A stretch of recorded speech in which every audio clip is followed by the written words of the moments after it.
It's now a reality that the WWE is on Netflix, and the streaming giant didn't waste any time with getting original content up and running. As I expected, a good amount of it was to let new and distanced viewers play catch-up. Most of this I don't need to see, as I've seen it already, some of it repeatedly. I scrubbed through most of the opening episodes, but did watch the first episode of The Road to WrestleMania in its entirety, this one regarding WrestleMania 35. Anyway, the episode covered Ronda Rousey, Becky Lynch, and Charlotte Flair's triple threat match. It was mesmerizing to see Ronda's ring attire. You cannot deny that it was mid as during this time, though she was doing some great heel work. I think it's worth mentioning how horrible Liv Morgan used to be with the blue tongue gimmick. She has came such a long way, and fans should be proud of her 2024. I forgot Kofi Kingston beat Daniel Bryan. If you ask me, it's little things like that may be worth the time for an up-to-date fan to go through these episodes. It is possible you forget little things here and there. Brock Lesnar was a part of this opening episode. It covered his feud with Seth Rollins. What I got from this was he isn't in any real hot water with the company at this time. I don't think legal ramifications are preventing his return. I guess we'll see. If Brock is ever coming back, my educated guess would be this year.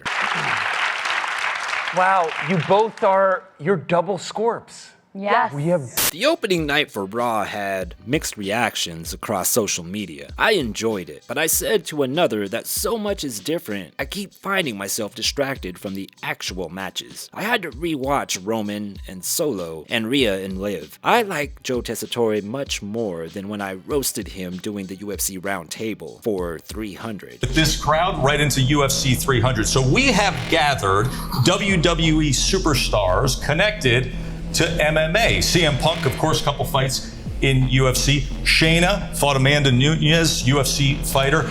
Bobby, it goes without saying, your history in the sport of MMA. I done waited long enough, I done sat back long enough, nigga. Trolling this shit, bro.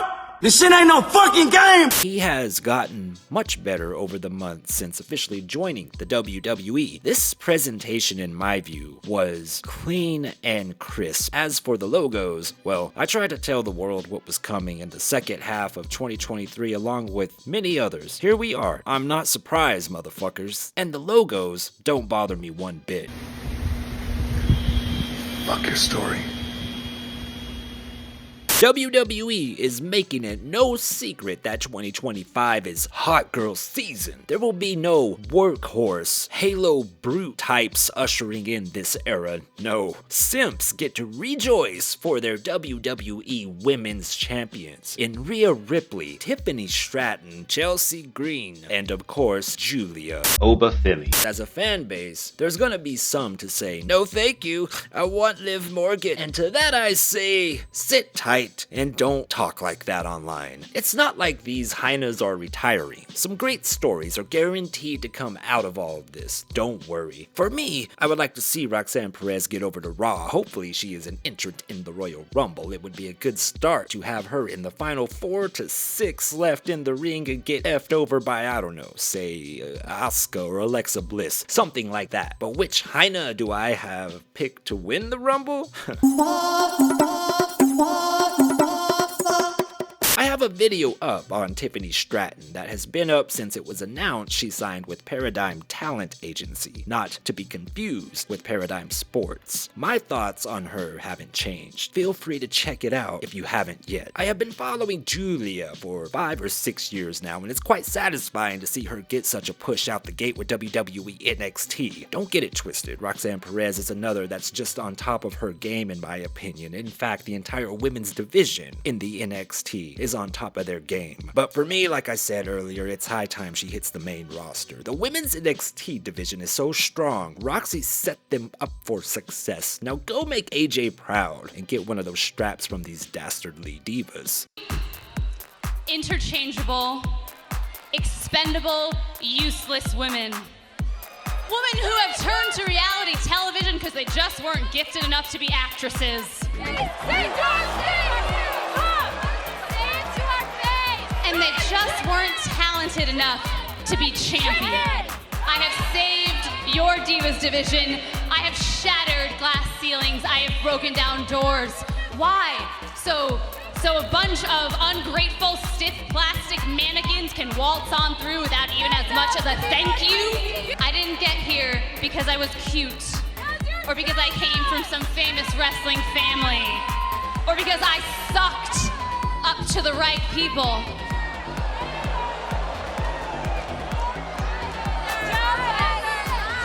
I got here because I am good.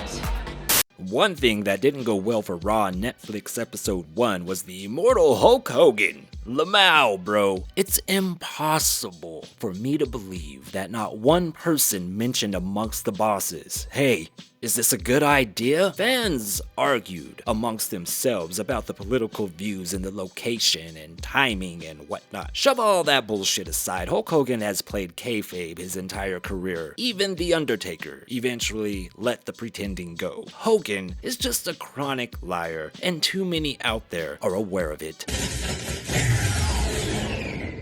I really don't know what it is, the actual count or percentage of the audience, but I'm fairly certain I'm not alone in thinking that Bray Wyatt was something special.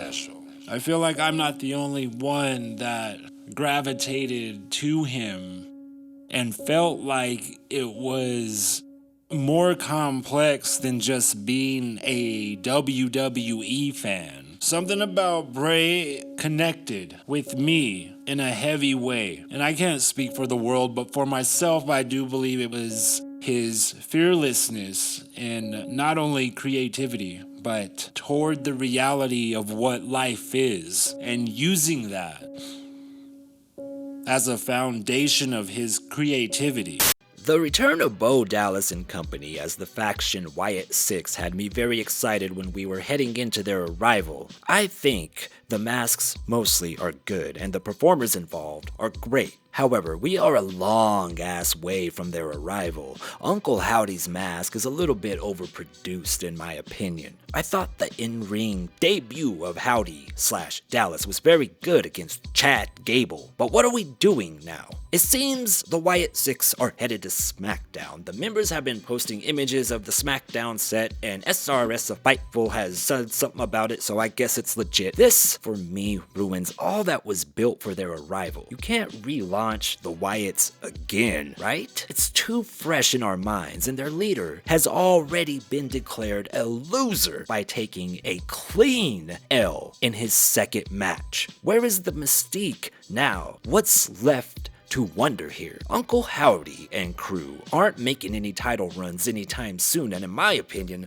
making Bo look like Bray in a promo isn't helping the situation. Looking back, it would have been better to just have Bo come back on his own with a story of carrying Bray's legacy while building his own. I don't know. Right now it's a mess. Bo should have been with the Wyatts years ago. And yes, I know Alexa Bliss is rumored to be coming back. Not only does her return hold zero interest for me on all levels, the idea that she comes back and joins the Wyatts is just corny. It brings back the terrible memory of Alexa with her drool and dumbass doll and lights falling down. This is a relic of a past era that isn't needed today. And to be frank with you, where does it fit in? In my mind, a Bo Dallas, John Cena storyline makes all the sense in the world, and also could be so good if done right. It would be interesting to see Uncle Howdy stalk Cena all year long and interfering in the Rumble, in the Chamber, and so on to prevent Cena from getting number 17. That's a hell of a story. Maybe I'm asking for too much. So what could be done to save the Wyatt 6? And for me as a fan, more importantly, Bo Dallas.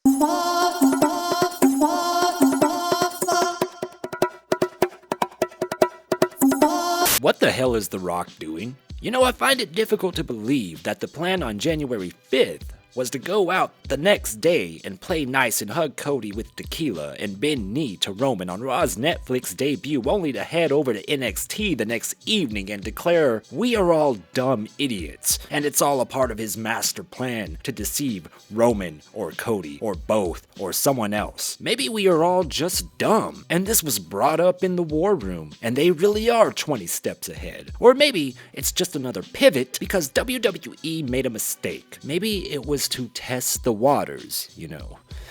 Gauge the temperature, if you will, of the fan base. Then make a decision on which way to pivot. Personally, I don't think The Rock is wrestling ever again. The People's Belt is not up for someone to win it. It's a part of his branding as the final boss. I would like to be wrong in my opinion, but Rock isn't a puppy out there. Though I can buy into he's going to screw someone over, I don't think he's going to have a match this year if I'm wrong. I think he should go full evil and start screwing over everyone. Roman, Cody, Cena. Rock could use the Wyatt 6 as a force to invade both bloodlines. Keep Cena away from the title. It'd be cool to see Rock go in the main event for Mania. Have cronies beat Cody and whomever he's facing to a pulp and force the ref to change the match to him and Cody, and then he rock bottoms Cody Rhodes right there in the center of the ring, then delivers the most electrifying move in all sports entertainment, the People's Elbow, and declares himself the champion. That's some serious heat. Right after he tells Cena to come and get it. I know, maybe I'm whipping up something too cool, but it sounds nice. Seriously though, what's the plan for this dude? And how long is this fucking ride? Bullshit.